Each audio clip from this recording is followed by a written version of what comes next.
पर कोई संपदा, कोई धन से ना परमात्मा मिलता है और ना गुरु मिलता है। वो कोई और गुरु होंगे जो तुमसे पैसा लेकर तुम्हारे पास में समय 1-2 घंटे का, आधा घंटा का दे देंगे। हमारे पास इतना समय भी नहीं हम आपको आधा घंटा दें। हम तो केवल आप सामने आए, श्री शिवाय नमस्तुभ्यम, क्योंकि हमारे शास्त्रों में ऐसा वर्णन आता है कि जब भजन का बल आपका और आपके गुरु का दोनों बढ़ता है तो गुरु केवल कृपा की दृष्टि ही कर देता है, तो कुछ मांगने की जरूरत नहीं पड़ती, अपने आप करने की जरूरत है। किसी का भला करना है, उसके लिए धन है आपके पास में कि नहीं है उसकी महत्वता नहीं। किसी का भला करने का मन में अगर भाव आ गया कि मुझे इस बच्चे की स्कूल की फीस जमा करना है, तो भगवान खुद व्यवस्था आपके पास करेगा। आपने मन में बना लिया कि मुझे इस व्यक्ति का इलाज करवाना है, इसके पास दवाई नहीं है, गोली नहीं है, भगवान स्वयं उसकी व्यवस्था करेगा। आपने मन ही नहीं बनाया किसी का भला करने का या भगवान का भजन करने का या स्मरण करने का और सोचा धन के बल पर मुझे भगवान मिल जाए या धन के बल पर मैं किसी का भला कर दूं, वो ठीक नहीं। सबसे मूल है आपका मन, आपका हृदय, आपका चित्त, आपकी वृत्ति।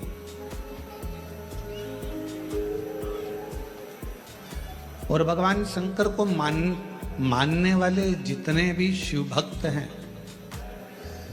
जो श्रावण के महीने में भगवान शंकर की आराधना कर रहे हैं, श्रावण के महीने में भगवान शंकर का भजन कर रहे हैं, श्रावण के महीने में शिव महापुराण की कथा को कोरबा छत्तीसगढ़ की पवित्र धरा से ऑनलाइन सुन रहे हैं, उनसे भी कहेंगे जितने भगवान शिव के मानने वाले हैं वो अपने अंदर एक बात उठा लेना कि मेरे शंकर भगवान तुम्हारे धन से, संपदा से, तुम्हारी सत्ता से, तुम्हारे वैभव से, तुम्हारी दौलत से कभी भी मेरा शिव प्रसन्न नहीं होता।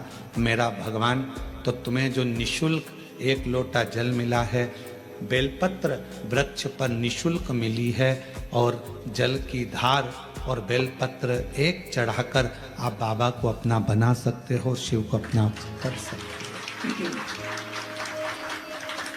अब उसमें कोई आपका शुल्क नहीं लगा। 1 लोटा पानी में आपका कोई शुल्क लगा है क्या? अपने घर का लोटा, अपने घर का पानी, यहां तक शिव महापुराण ने कहा कि मंदिर का पानी भी नहीं उठाना, मंदिर का लोटा भी नहीं उठाना, अपने घर से लेकर जाओ, अपना दर्द सुनाने के लिए, अपने मन की बात भगवान को कहने के लिए अपने साथ अपना जल लेकर जाओ।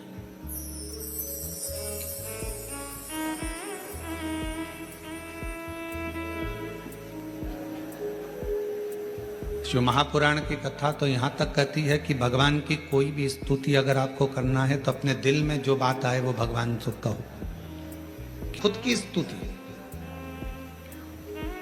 जो आपके दिल से निकल रही हो भगवान के लिए, उसको पुकारने के लिए, उसको बुलाने के लिए, वो स्तुति खुद करी।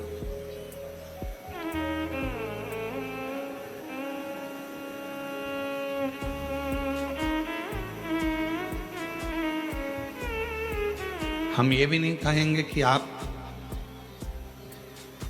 हम जैसा विधान बताएं वैसा करो, या हम जैसा आपका दिल करे आप वैसा करिए।